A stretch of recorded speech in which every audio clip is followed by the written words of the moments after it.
ஐயனார் துணை சிறையில் அடுத்த வர எபிசோடில் நம்ம நிலா ஆசைப்பட்ட மாதிரியே திவ்யா கூட சேர்ந்து பிஸ்னஸ் பண்ண போகிறாங்க. அதனால் முதல் நாள் பூஜை அப்படின்னு சொல்லிட்டு அவங்களுடைய பார்ட்னர்ஸை தெரிஞ்சவங்களை கூப்பிட்றாங்க.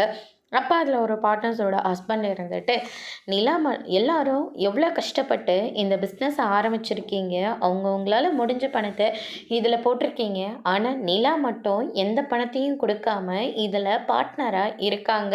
பரவாயில்ல, சும்மா தான் பார்ட்னராக இருக்காங்க போல இருக்குது, ஓசிலில் தான் இருக்காங்க அப்படின்ற மாதிரி சொல்கிறாங்க. நிலா இதனால் ரொம்பவே அவமானப்படுறாங்க. அதுக்கு அடுத்ததாக சோழனால் இதை பார்க்க முடியாமல் அவங்க ஓனர் பணத்தை எண்ணிட்டுருக்காரு. அண்ணா, எனக்காக ஒரு உதவி பண்ண முடியுமா? நிலா ஒரு பிஸ்னஸ் பண்ண போதுண்ணே, எனக்கு அதுக்கு ஒரு 5 லட்ச ரூபா பணம் வேணும்னு அப்படின்ற மாதிரி சொல்லிக்கிட்டு இருக்காங்க. 5 லட்சம் பணமா? உன்னை நம்பி யாராச்சும் 5 லட்ச ரூபா பணத்தை தர முடியுமாடா? போயிட்டு ஆக வேண்டிய வேலையை பாரு அப்படின்ற மாதிரி சொல்லிட்டு அங்கேருந்து கிளம்புனதுக்கப்புறமா சோழன் இருந்துட்டு நிலாவுக்காக அந்த பணத்தை திருடுறாங்க.